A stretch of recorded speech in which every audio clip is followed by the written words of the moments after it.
Les notifications présentes sous Android vont vous permettre de vous avertir sur des points spécifiques, mais aussi de vous fournir certaines informations.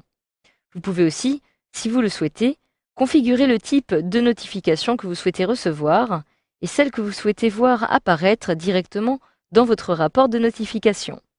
Nous allons donc voir dans cette formation comment consulter et paramétrer vos notifications sous Android. Alors les notifications vont en fait vous signaler différentes choses. Actuellement, comme vous l'avez sans doute remarqué, j'ai ici tout en haut à gauche de mon écran différentes petites icônes qui m'indiquent que j'ai reçu différentes notifications. En effet, une icône correspond à une notification en particulier. Par exemple, je retrouve ici des icônes qui vont m'indiquer que j'ai reçu des mails sur mon compte Gmail, mais aussi d'autres icônes qui m'indiquent justement les mises à jour, ou encore un dernier type d'icône qui m'indique que des téléchargements ont été réalisés sur le Play Store, qui sont actuellement au nombre de 4. Alors vous allez bien évidemment retrouver aussi d'autres icônes pour vous signaler d'autres notifications, comme par exemple les événements d'agenda à venir, les alarmes, ainsi que les événements en cours, comme par exemple lorsque vous cherchez à configurer votre tablette comme point d'accès Wi-Fi. Vous allez avoir une petite notification qui va apparaître. Alors dans un premier temps, je souhaite consulter ces différentes notifications. Alors pour ce faire, il me suffit tout simplement de placer mon doigt en haut de mon écran et de le faire glisser comme ceci vers le bas. Je le place vers le haut et je le fais glisser vers le bas et je fais ainsi apparaître petit à petit le contenu de mes différentes notifications qui apparaissent ici. Et donc je peux les consulter facilement. Je retrouve les différentes petites icônes qui sont présentes sur la gauche avec à droite la notification correspondante. Par exemple, je retrouve ici que j'ai 4 nouveaux messages sur Gmail.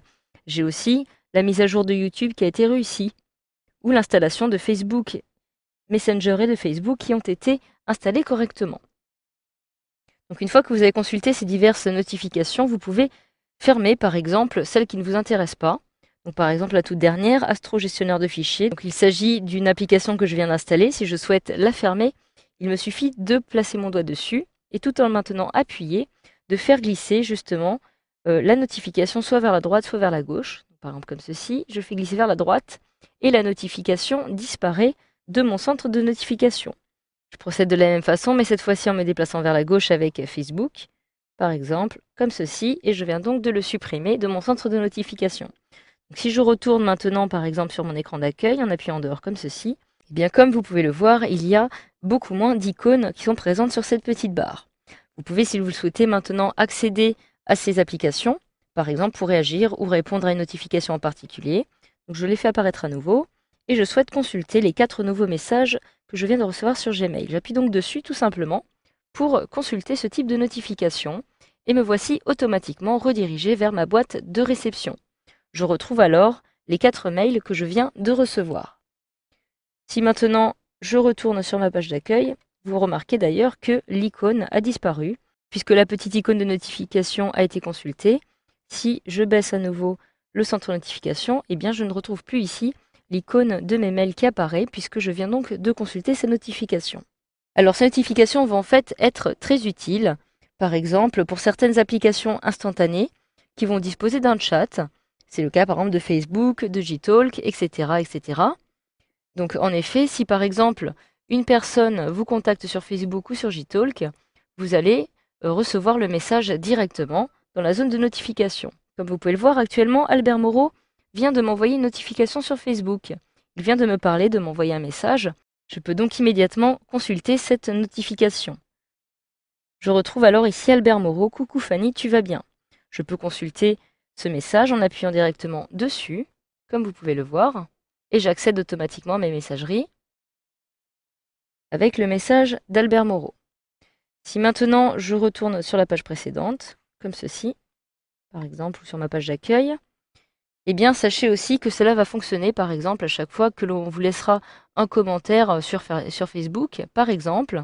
Donc, de la même façon, Albert Moreau vient de me laisser un commentaire et je reçois alors une notification de Facebook. Vous avez sans doute entendu le son et je retrouve ici Albert Moreau a commenté votre statut.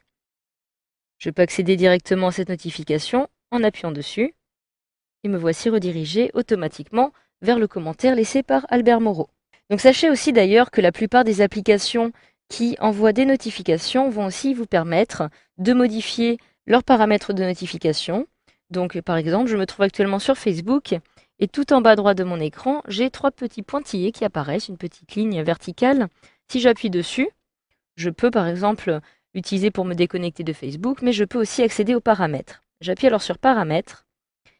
Si je me déplace vers le bas, je retrouve ici les paramètres de notification. Actuellement, les notifications sont activées. La case est cochée. Je peux la décocher pour désactiver les notifications, comme ceci directement.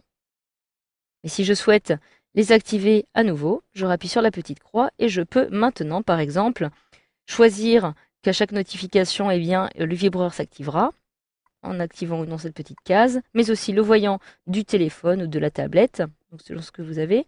Je peux aussi modifier la sonnerie de notification en appuyant directement ici et en la sélectionnant dans la petite liste qui apparaît ici. Je peux aussi, comme vous pouvez le voir, définir d'autres paramètres, comme activer par exemple certaines notifications telles que la publication sur le mur, les messages, les commentaires, les invitations, etc. Donc tout ce que je vais recevoir.